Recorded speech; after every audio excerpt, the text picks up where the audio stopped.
بسم اللہ الرحمن الرحیم۔ ڈسکور اوریجنل کے معزز ناظرین، السلام علیکم۔ اب کس نمبر 876 ملاحظہ فرمائیں۔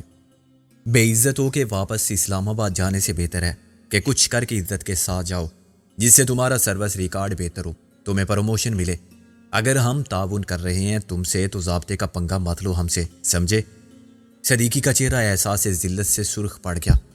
مجھے بڑی خوشی ہوئی۔ ایک ڈوز دے کر منظر نے اس کی اکڑ فون کے غبارے سے ساری ہوا نکال دی تھی۔ ہم پھر کبھی بتائیں گے تمہیں کہ چودھری دلاور کہاں ہے، منظر بولا۔ یعنی تم اعتراف کر رہے ہو کہ تمہیں معلوم ہے؟ جب ہمارے سراغ رسانوں کو معلوم ہے تو ہمیں معلوم ہے، اور وہ اتنے زبردست سراغ رساں ہیں کہ شرلاک ہومز ہوتا تو ان کے جوتے پالش کرتا۔ منظر نے قریب جا کے رازداری سے کہا، وہ انسان نہیں ہے ایس ایس پی صاحب، جنات ہیں۔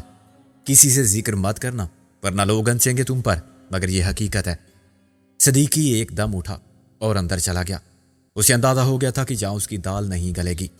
ایک لمحہ ضائع کیے بغیر ہم مخالف سمت میں رواں ہو گئے۔ چند منٹ بعد منظر کی گاڑی ہوٹل کے گیٹ سے باہر تھی۔ مجھے ڈر تھا کہ کہیں صدیقی مشتعل ہو کے خفیہ پولیس کے ارکان کو ہمارے پیچھے نہ لگا دے کہ ہماری 24 گھنٹے نگرانی کی جائے۔ اگر ایسا ہوتا تو ہم تعاقب کرنے والوں کو ایسا چکر دیتے کہ وہ خود چکر میں آ جاتے، مگر بلا وجہ مصیبت کو پیچھے لگانے اور پھر اسے جان چھڑانے میں وقت اور توانائی کا ضیاع تھا۔ رابعہ نے پریس کانفرنس کا خلاصہ محسن کے گوش گزار کیا اور پھر منظر کے ساتھ اپنے آفس چلی گئی۔ میں، خادم اور محسن مال روڈ کے چوراہے پر اتر گئے۔ خادم حسین بار بار ٹھنڈی سانس لیتا تھا۔ میں نے کہا، کیا بات ہے؟ تم اس کوے کی طرح اداس ہو جس کی محبوبہ نے فرمائش کر دی ہو کہ ہنس کی چال چل کے دکھاؤ۔ اس نے پھر آ بھری۔ بائیں آنکھ پھڑک رہی ہے جی۔ دوپہر کو کھانے کے وقت ہچکیاں بھی بہت آئیں۔ جلدی زیادہ کھانے سے ایسا ہو جاتا ہے۔ نہیں جی، میرا دل کہتا ہے کہ وہ یاد کر رہی ہوگی میری گھر والی، اس کی صورت نظر میں پھر رہی ہے، یعنی اس کے تصور سے تم پر کب کبھی تاری ہے۔ حوصلہ رکھو خادم حسین، اللہ تمہاری مشکل آسان کرے گا۔ محسن بولا، کوئی وظیفہ یاد نہیں تمہیں اس بلا سے چھٹکارے کا؟ آپ پڑھیں جی وہ وظیفہ گل بانو سے نجات کے لیے، وہ ہوگی بلا آپ کے لیے، میرے لیے تو گھر والی سے بڑھ کر اس دنیا میں کوئی نعمت نہیں۔ وہ خفگی سے بولا، اب گلے میں ڈول پڑا ہے تو بجانا ہی پڑے گا، لیکن اس پھٹے ڈول جیسی چیز کے گن گانا ضروری نہیں ہمارے سامنے۔ اب آپ کو کیا پتا جی دل کتنا اداس ہے دوپہر سے، مچھلی کھانے کے بعد۔ وہ بولا، اسے بڑا شوق ہے مچھلی تل کے کھانے کا۔ ایک بار راوی کے کنارے تازہ مچھلی تلی تھی ہم نے۔ کہنے لگی، خادم حسین، مچھلی اچھی بنا لیتے ہو مگر کاش تم مچھیرے ہوتے، مچھلی پکڑ سکتے۔ میں کنارے پر بیٹھی تازہ مچھلی کھاتی جاتی صبح سے شام تک، یا پھر تم ایک بغیر کاٹنے والی مچھلی ہوتے۔ محسن نے رومانٹک لہجے میں کہا، میں اپنے ہاتھوں سے تمہیں فرائی کرتی۔ مگر یہ بات سن کے بھی مولوی خادم حسین خفا نہیں ہوا، تو میں نے اسے مشورہ دیا کہ وہ چاہے تو گھر جا کے آج رات تجدید عہد وفا کرائے، صبح تک ہم اس کی جدائی برداشت کر سکتے ہیں۔ میں نے اسے 1000 روپے بھی دیے کہ بیوی میکے میں ہو تو خالی ہاتھ آنے والے جموائی کو ایسے ہی دیکھا جاتا ہے جیسے بارات میں پیدل آنے والے دولہا کو۔ وہ مجھے زیڈ فوٹوگرافر کی دکان کے سامنے فٹ پاتھ کے ساتھ ہی لیٹا ہوا نظر آیا۔ میرے ہلانے جلانے پر اس نے آنکھیں کھول کے دیکھا اور نشے میں ہنسا۔ گاڑی نہیں چلتی؟ دھکا لگاؤ زور لگا کے۔ ہاں، کبھی آدمی چلاتا ہے گاڑی کو اور کبھی گاڑی چلاتی ہے آدمی کو۔ میں نے کہا، استاد بادل، میری گاڑی ٹھیک ہے۔ گاڑی ٹھیک ہے تو پھر سب ٹھیک ہے۔ گاڑی چلنی چاہیے، جیسی بھی ہو اپنی زندگی کو دیکھو، چل رہی ہے نا، پرانے ماڈل کی کار۔ اس سے بات کرنا بے سود تھا، وہ نشے میں دھت تھا، ایسے میں وہ کیا بتاتا کہ دوپہر کو میں نے اسے کیا کہا تھا۔ میں مایوس ہو کے چلنے والا تھا کہ ایک بچے نے میرے کوٹ کو کھینچا۔ صاحب جی، وہ بلاتا ہے، پان والا، بچے نے کہا۔ میں نے پلٹ کے دیکھا تو سگریٹ پان کے کھوکے میں بیٹھا ہوا شخص مجھے ہاتھ کے اشارے سے قریب آنے کا کہہ رہا تھا۔ اس نے مجھے غور سے دیکھ کر سر ہلایا۔ بھولیا تو ٹھیک بتایا تھا بادل نے۔ آپ اوپر وکیل صاحب کے آفس میں ہو؟ میں نے اقرار میں سر ہلایا۔ بادل نے کہا تھا یہ آپ کو دے دوں۔ اس نے اپنی گدی کے نیچے نوٹوں کے درمیان سے کاغذ کا ایک پرزہ نکالا اور مجھے تھما دیا۔ اس پرزے پر گاڑی کے نمبر کے علاوہ میو ہاسپٹل کے شعبہ حادثات کا ایک نمبر لکھا ہوا تھا جو بیڈ نمبر ہی ہو سکتا تھا۔ وہ کیا بتائے گا اس حالت میں آپ کو؟ اس نے مجھے یہ کاغذ دیا تھا اور کہا تھا کہ وکیل صاحب آئیں گے۔ اس وقت پتہ نہیں میں کچھ بتا سکوں یا نہیں، تم انہیں یہ بتا دینا، اپنی ساس کے لیے بھی کچھ لے جانا، مثلا نیلا طوطا وغیرہ۔ محسن بولا، سسر کے لیے چرس افیون کا تحفہ مناسب رہے گا۔ کیوں جی، ایسا کیا برا کیا انہوں نے میرے ساتھ؟ کمال ہے، ایسی بیٹی پیدا کی اور تمہارے سر منڈ دی، یہ کم خطا ہے ان کی؟ محسن بولا۔ جب وہ چلا گیا تو میں نے رابعہ کی آفس تک پیدل مارچ کیا اور کاروں کی قطاروں کے درمیان دیکھتا گیا۔ مجھے استاد بادل کی، میں نے افسوس سے بادل کو دیکھا۔ تم بہت خیال رکھتے ہو اس کا، اس نے تلخی سے کہا۔ جو اپنا خیال خود نہ رکھ سکے اس کا خیال دوسرے کیسے رکھ سکتے ہیں جی؟ کس کے پاس اتنا ٹائم ہے؟ بس رات کو کمبل ڈال دیتے ہیں اس پر، بیمار پڑ جائے تو دوا دارو کر دیتے ہیں، مر جائے گا تو کفن دے کے گاڑ دیں گے۔ اب تو گھر والے بھی نہیں پوچھتے، بیوی آتی ہے تو میں سب اسے دے دیتا ہوں، جو بھی بادل کی جیب میں سے ملتا ہے میرے پاس جمع رہتا ہے۔ میں نے افسوس سے کہا، بیوی سے ساتھ کیوں نہیں لے جاتی؟ ہاں جی چھوڑو وکیل صاحب، ہمیں پتہ ہے وہ کیوں آتی ہے۔ ایک تو اسے پیسہ ملتا ہے جو آپ جیسے بادل کو دیتے ہیں، اور بادل کے پاس تو وہ اپنی دکانداری کرتی ہے۔ بادل سے کوئی ہمدردی نہیں اسے، آ جاتی ہے شام ہوتے ہی بند سمر کے کنجری۔ وہی وقت ہوتا ہے شوقین مزاج لوگوں کے سیر سپاٹے کا، کوئی اس کی جوانی کا مول بھی لگا ہی دیتا ہے۔ وہ خیال کرنے والی ہوتی تو بادل کا یہ حال کیوں ہوتا؟ بہت دکھ ہوا یہ جان کے، میں نے رسمن کہا۔ کس کس کا دکھ اٹھائیں گے جی آپ؟ یا تو ہر فٹ پاتھ پر کوئی بادل ہے یا کوئی بدلی۔ اس نے ٹھیک ہی کہا تھا، آدمی کو اپنے غم سمیٹنے کی فرصت نہیں، سارے جہاں کے لیے دکھی ہونے کی فرصت کہاں سے لائے؟ میں نے بھی بادل کو بلا دیا اور اس کے دیے ہوئے کاغذ کے پرزے پر غور کرنے لگا۔ اس وقت تک میں محسن کو رابعہ کی گاڑی کے بارے میں سب بتا چکا تھا، اور وہ گاڑی اس وقت بھی وہیں کھڑی ہوئی تھی۔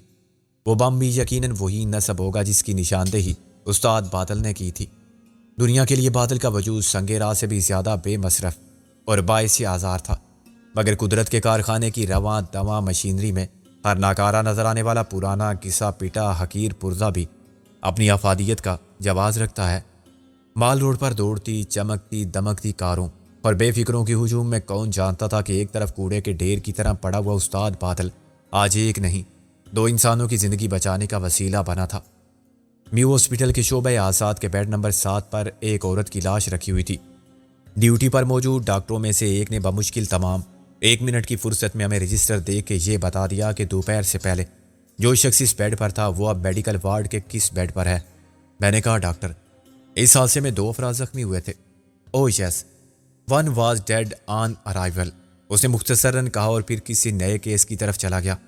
وہاں مسلسل حادثات کا شکار ہونے والے یا لڑائی جھگڑوں میں زخمی ہونے والے پولیس کیس آ رہے تھے، کچھ مردہ، کچھ قریب المرگ، لہو لوہان اور شکستہ۔ ایمبولینس کے سائرن اور ساتھ آنے والوں کی چیخ و پکار، زخمیوں کی آہ و بکا، یہ سب یہاں 24 گھنٹے کا معمول تھا۔ میڈیکل وارڈ میں بھی ملاقات کا وقت تھا اور ہر بیڈ کے گرد مریض کے عزیز و اقارب جمع تھے، لیکن اس بیڈ کو سب سے الگ کر دیا گیا تھا۔ وہاں ایک پولیس مین کرسی ڈالے اور گن تھامے بیٹھا ہوا تھا۔ بیڈ پر لیٹے ہوئے مریض کی حالت بھی تشویشناک ہی لگتی تھی۔ اس کے بازو میں بیک وقت خون اور گلوکوز کی نلکیاں لگی ہوئی تھیں، اور اس کے خون آلود پٹیوں سے لپٹے ہوئے چہرے پر آکسیجن ماسک تھا۔ 100 کے صرف ایک نوٹ نے ہمارے راستے سے قانون کی دیوار ہٹا دی۔ آپ رانا صاحب ہو؟ پیرے پر معمور سپاہی نے کہا۔ میں نے اقرار میں سر ہلایا۔ تم سے کچھ کہا تھا اس نے؟ بس جناب، 2 منٹ کے لیے ہوش آیا تھا۔ اس نے مجھ سے کہا کہ شوکت رانا صاحب کو بلا دو، یہ فون نمبر بھی دیا تھا۔ اس نے جیب میں سے ایک بجلی کا بل نکالا اور اس کا کونا پھاڑ کے مجھے دے دیا۔ یہ تو میرا ہی فون نمبر ہے، میں نے کہا۔ اس وقت تو یہ بے ہوش ہے۔ کیا کہتے ہیں ڈاکٹر؟ کہنا کیا ہے سر، کسی نے، میں بھی انتظار کر رہا ہوں۔ اس کی جان چھوٹے تو میری بھی چھوٹے۔ اپنے ASI اشرف صاحب تو گھر چلے گئے ہیں مجھے پھنسا کے۔ افسر لوگوں کے عیش ہیں جی۔ میں نے مریض کے سرانے رکھا ہوا چارٹ اٹھا کے دیکھا۔ اس پر بہت کچھ لکھا ہوا تھا جو میرے لیے ناقابل فہم تھا، مگر اس کا نام صاف پڑھا جاتا تھا، وحید قریشی ولد رشید قریشی، کیس نمبر 711، پتہ نامعلوم۔ اچانک مریض نے کرب میں ہاتھ پاؤں ہلانے شروع کیے۔ کانسٹیبل نے چلا کے نرس کو پکارا، اجی سسٹر صاحب، اس کو دیکھو، ذرا بندہ مر چلا ہے، ڈاکٹر صاحب کو بلاؤ۔ شاید وہ ٹھیک ہی کہہ رہا تھا، مگر اس کو مرتا دیکھنے کے لیے وہاں رکنے کی ہمت ہم میں نہ تھی۔ ہم واپس ہوئے۔ اس وقت تک 2 نرسوں کے ساتھ ایک ڈاکٹر نے طبی امداد کی رسمی کارروائی شروع کر دی تھی۔ وہ بھی جانتے تو ہوں گے اس کا کوئی فائدہ نہیں، مگر آخری سانس تک زندگی کے لیے موت سے لڑنا ان کا اخلاقی فرض تھا، کام تھا، پیشہ تھا۔ باہر آ کے میں نے کیپٹن کا فون استعمال کیا اور نمبر ملایا۔ رانا صاحب سے بات کرنی ہے مجھے، میں نے کہا۔ کسی نوکرانی ٹائپ عورت نے تذبذب کے ساتھ کہا، آپ کون ہو جی؟ پیر غیاث الدین سمرقندی رحمہ اللہ علیہ، میں نے باروب لہجے میں کہا۔ وہ جی رانا صاحب تو ابھی ابھی کہیں گئے ہیں، نئے گھر گئے ہوں گے، شاید نئی بیوی کے پاس، نئی گڈی میں۔ آپ 1 منٹ ٹھہریں، میں ذرا چھوٹی بیوی سے معلوم کر لوں۔ چند منٹ بعد کسی لڑکی کے چلانے کی آواز آئی۔ سوچے سمجھے بغیر ہر ایک کے سامنے زبان چلانے لگتی ہو، کیا ضرورت تھی یہ سب کہنے کی؟ اتنا کافی تھا کہ ابا جی نہیں ہیں۔ وہ جی پیر صاحب ناراض ہو جاتے، بے وقوف عورت، پتہ نہیں وہ پیر ہے یا کوئی دھوکے باز۔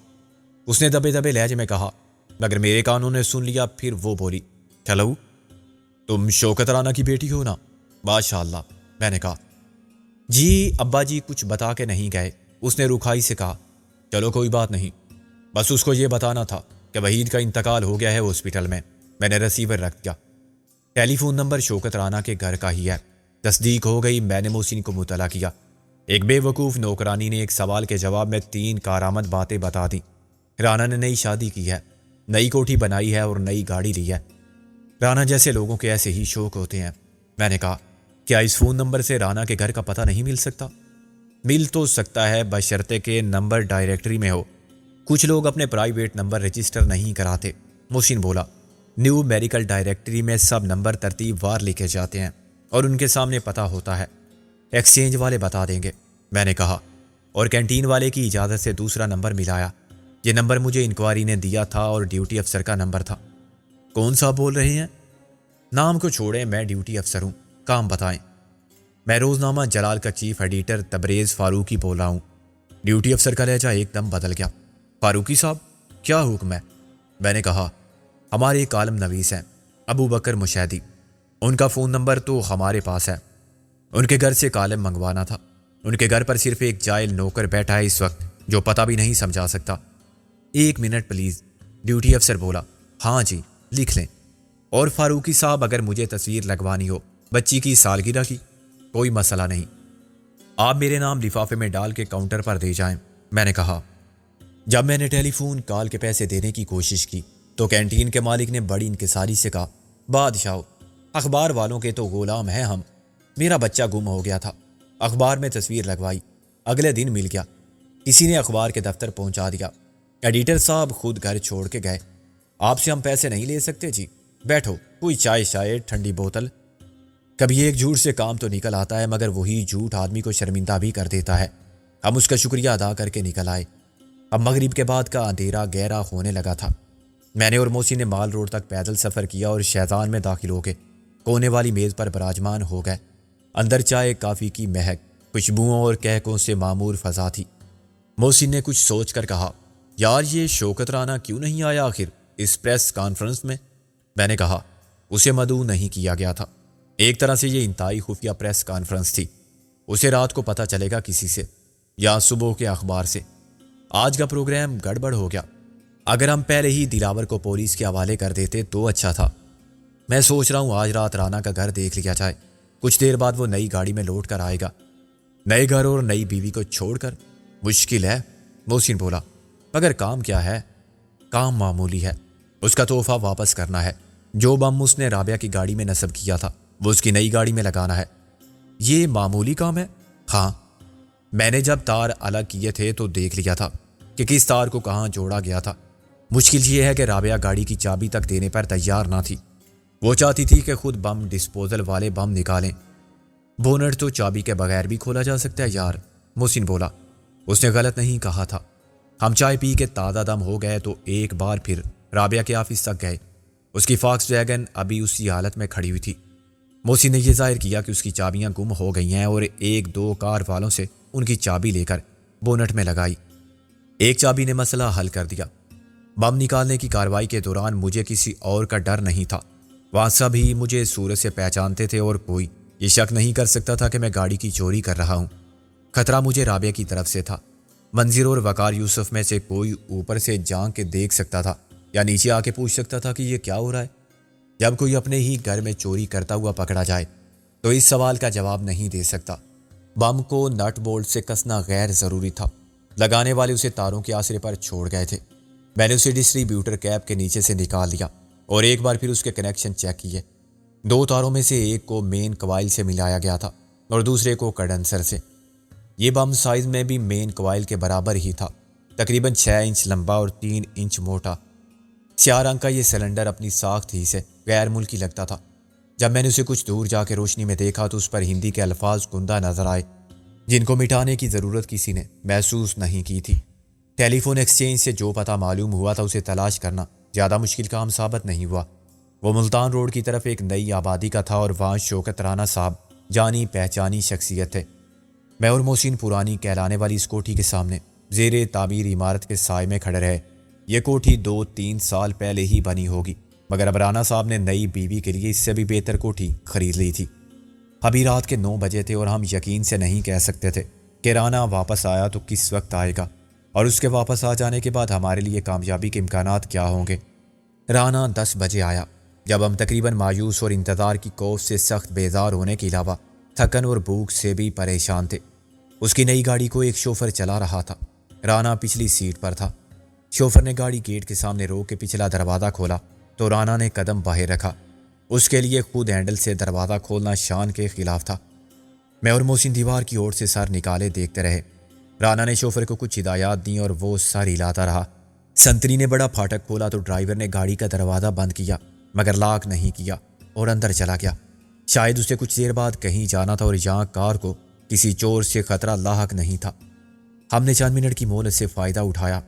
کوٹھی کا گیٹ بند ہوتے ہی میں اور محسن ایک جست میں پتلی سی سڑک پار کر گئے۔ میں نے محسن کو بتا دیا کہ بم کے دونوں کناروں سے 2 تار کیسے جوڑے جائیں گے۔ اس نے بونٹ کھولا اور اندر سر ڈال کے اپنے کام میں مصروف ہو گیا۔ میں نے گیٹ لائٹ سے بچتے ہوئے خود کو مقابلے کے لیے تیار رکھا۔ اس وقت اگر اچانک ڈرائیور نمودار ہو جاتا تو مارا جاتا اور میں مجبور ہو جاتا کہ اس کی لاش کو وہیں کہیں اندھیرے میں ڈال دو۔ محسن نے اپنا کام 5 منٹ سے بھی کم وقت میں مکمل کر لیا۔ ہم ایک بار پھر نامکمل مکان کے کھنڈر جیسی عمارت میں روپوش ہو گئے۔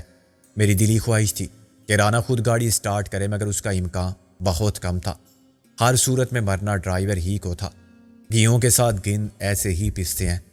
رابعہ کے ساتھ میں بھی مارا جا سکتا تھا اور منظر یا مولوی خادم حسین بھی، جس کا ہمارے کسی معاملے سے کوئی تعلق نہیں تھا۔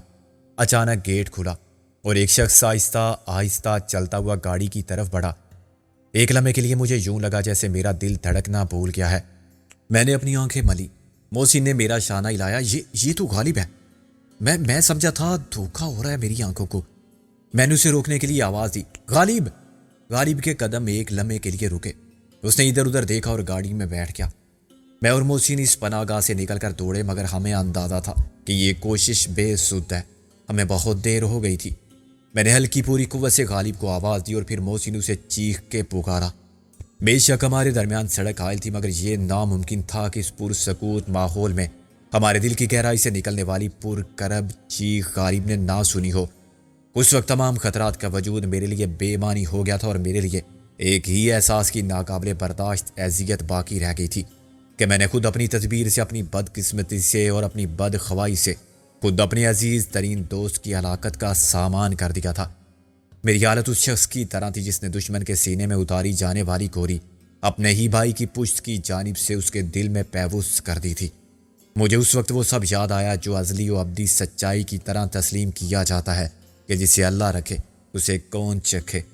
جو دوسروں کے لیے گڑھا کھودتا ہے خود اس میں گرتا ہے۔ جیسے آج صبح شوکت کے بچھائے ہوئے دام اجل کو ایک نشے باز نیم پاگل شخص کی آنکھوں نے دیکھ لیا تھا اور موت نے مجھے یا رابعہ کی طرف نظر اٹھا کے بھی نہیں دیکھا تھا، ایسے ہی اس وقت موت نے شوکت رانا کو سلامتی اور تحفظ کے ساتھ نظر انداز کر دیا تھا۔ اجل غالب کو وہاں لے آئی تھی۔ یہ اختیار قدرت نے کسی فانی انسان کو نہ دیا ہے، نہ دے گی کہ وہ کسی دوسرے انسان کو زندگی دے سکے یا اس کی زندگی لے سکے۔ یہ انتخاب قضا کا ہے، جس کو جہاں چاہے لے جا کر مارے اور جس طرح چاہے مروا دے۔ میرے ساتھ محسن نے بھی غالب کو روکنا چاہا، مگر یہی لگتا تھا جیسے وقت آ جائے تو اسے ٹالنے کی تدبیر بھی آدمی کی بے بسی کا مذاق اڑاتی ہے۔ غالب تو جیسے بہرا ہو گیا تھا۔ اس نے ایک بار ٹھٹک کے دیکھا ضرور تھا، مگر اس کے بعد تو جیسے ہماری آواز کے لیے اس کے کان بند ہو گئے تھے یا تقدیر نے اس کی آواز کو بھی سماعت کی حدود پار کرنے سے پہلے ہی روک دیا تھا۔ وہاں ہم ذرا بلند آواز میں بھی اسے پکارتے تو وہ سن سکتا تھا، اور نہ جانے کیوں مجھے یقین تھا کہ اس کے قدم بلا وجہ نہیں رکے تھے۔ اس نے اپنا نام پکارنے والی میری آواز بھی پہچان لی ہوگی۔ اس کے باوجود وہ گاڑی کا دروازہ کھول کے اندر بیٹھ گیا۔ میں اور محسن دیوانہ وار چلاتے ہوئے اس کی طرف دوڑے۔ غالب رک جاؤ، آگے مت بڑھو، غالب غالب گاڑی مت سٹارٹ کرنا۔ لیکن غالب نے دروازہ بند کرتے ہی گاڑی سٹارٹ کی۔ مجھے یوں لگا جیسے قیامت آ گئی ہے۔ میں کسی آتش فشاں کے دہانے پر کھڑا تھا مگر مجھے معلوم نہیں تھا، اور اچانک وہ آتش فشاں پھٹ گیا ہے۔ زمین آسمان کے درمیان جو کچھ تھا دہکتے سلگتے سنگریزوں کے غبار میں ڈھل گیا تھا، اور میں، محسن، غالب، ہمارا احساس اور وجود سب وقت کی بے قرار حدود میں تحلیل ہو کے مٹ گیا تھا، ختم ہو گیا تھا، ماضی کا حوالہ بن گیا تھا۔ لیکن ایسا نہیں تھا، یہ میرے تصور کا فریب تھا۔ بے معنی یقین کی وہ انتہا تھی جہاں آدمی رسی کو سانپ سمجھ لیتا ہے